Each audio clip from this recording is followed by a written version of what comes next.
So now we have Jonathan.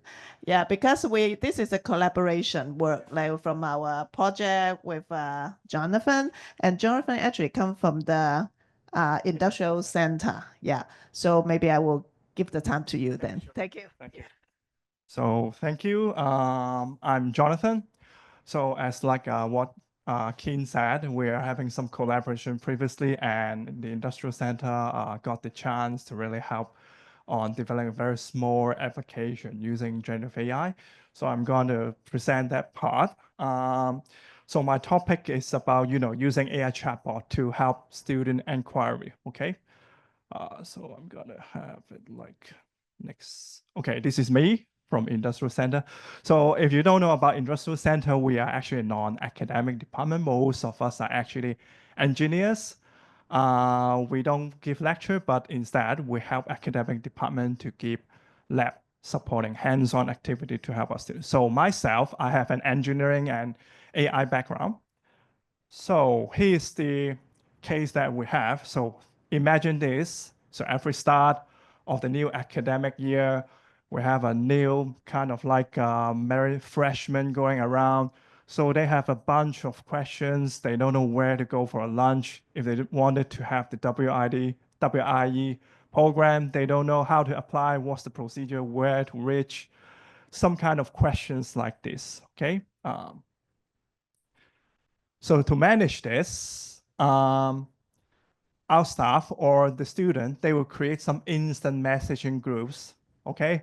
So that many of them will have the group, and we would even have some human assistant inside, joining into this group so that when the student has got some problems, the assistant inside will help them answer the questions, okay?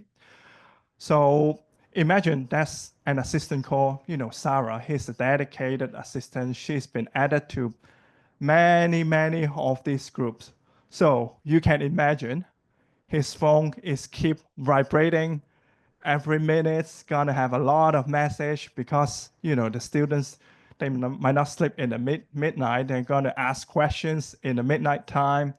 For example, very repeatable questions about this, how to apply WI, etc. So Sarah has to do one thing, and he has to be very familiar with the handbook, which is actually 152 pages. Together, he has to remember all the academic calendar, the service learning handbook, and this is the situation, okay? Because he's delaying on the, replying, so the student is getting annoying, overwhelmed. So this instant message group will become insane message group, I would say, because everybody is getting mad, okay?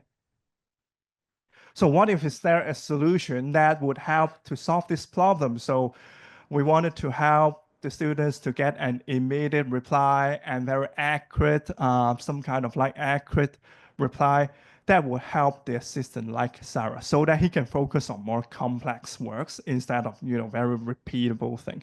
So imagine that we integrate this kind of, generative AI chatbot, which can join into this group, okay?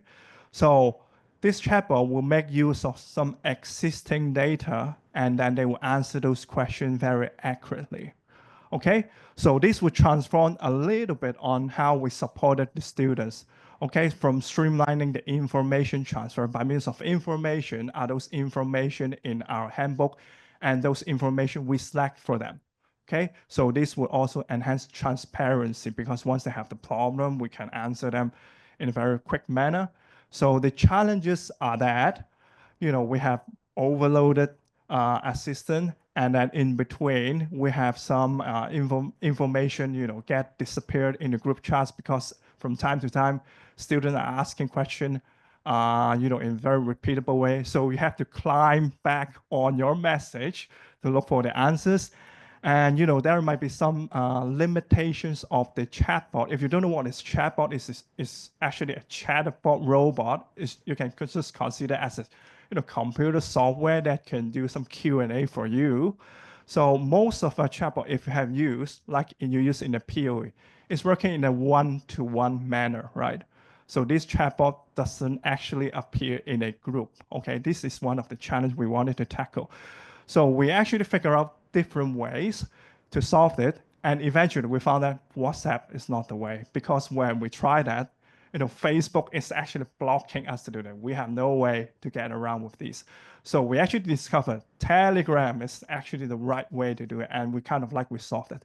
Of course, Telegram doesn't have any intelligence. So we have integrated ChatGPT with it. And we use the most popular large language model 3.5, and it's actually not working that good because we wanted to control the chatbot so that it will not, when student ask some irrelevant question, then it would avoid answering them. So ChatGPT 4 is actually doing better in this way. So having this, integration, we can, solve this free problem. And it's just not, chatbot. We are actually using a newer technology called the RAG chatbot. So it stands for Retrieval Augmented, Generation Chatbot. Look at the name. I already saw you. You don't know what it is. Okay, so I'm gonna explain a little bit of it. Okay. So basically, this is what we are happening. So if you use very standard way, you use PolyU, so you're going to ask a question. So in the app, basically, it's going to ask the AI model on some query, and then it's going to answer you back on the questions. Okay.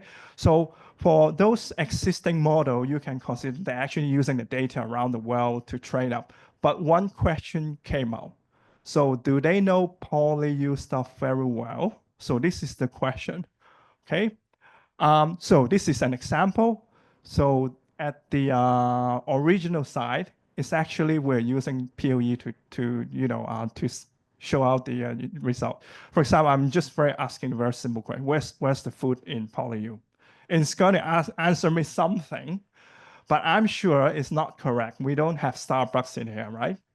But if I use the RAG way, it's going to be answering very accurately. You see that? Okay, it even showed me, the operating time because it's based on the RAG, which is actually the document we fit in. Okay, so if you think that we need to retrain the AI, no, that's not the case. We don't need to do that at the moment. We're just using existing model, and on top we add something on it so that it will perform better already. Okay, so this is the way that RAG works. So when we ask a question to the software, a software, at number 2, it will combine the questions, and then together it's going to ask, find some information on the document that we provided, and it will extract part of the data together with our query and then going back into the large language model. So with these, it's going to generate very more accurate data. So I'm going to include a little bit more technical.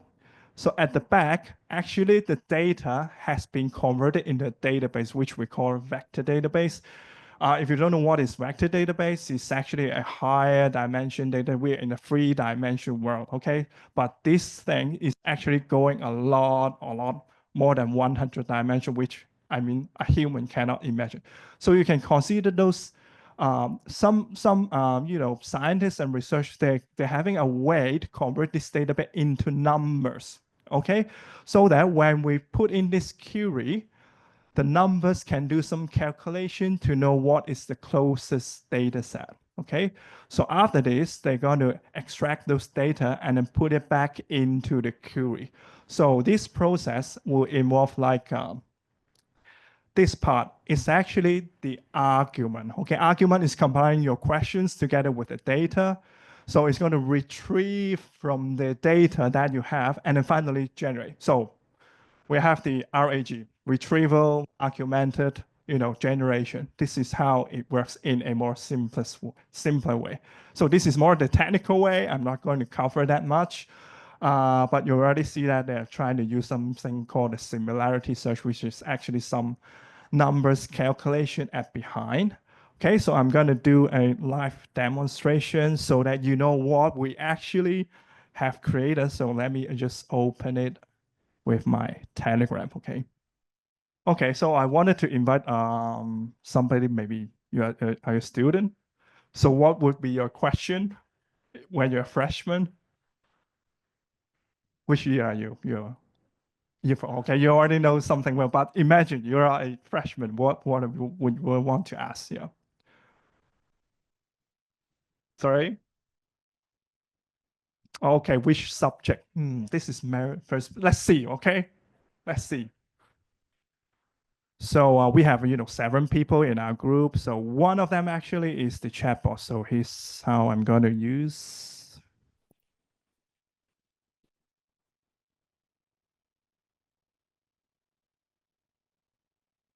Okay, let's see. It's going to take, a few seconds. I hope. Okay. It say I cannot provide you specific information, which is actually correct because we don't provide, the documents in the handbook. It doesn't have this information. So very, very something very general that I can show you. For example, hey, how can I apply the WIE?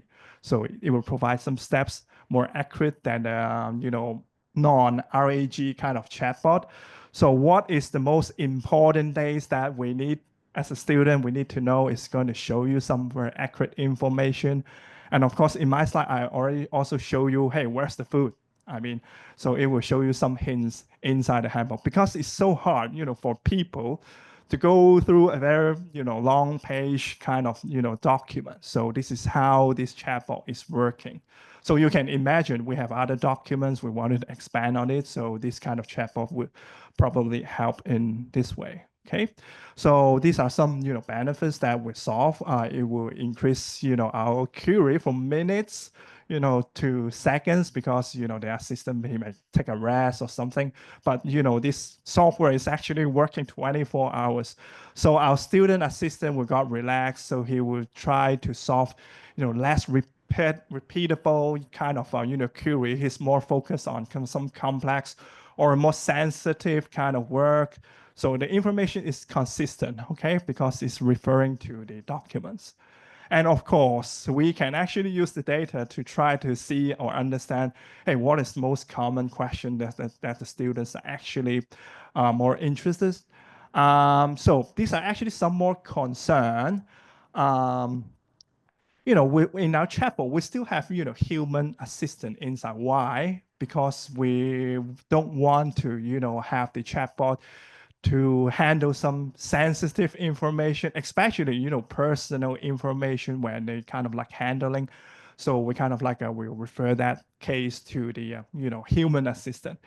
And of course, we got to have, regular update on the stuff like the student handbooks. They're updating every year. The academic calendar is not different every year.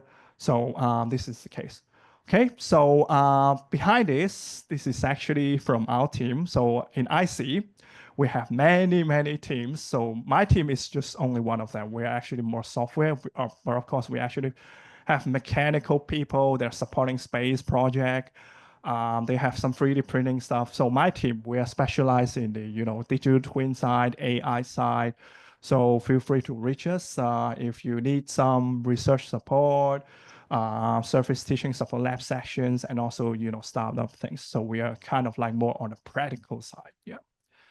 So we're looking forward to see how the technology and human can work together to solve some meaningful questions. Yeah. Thank you.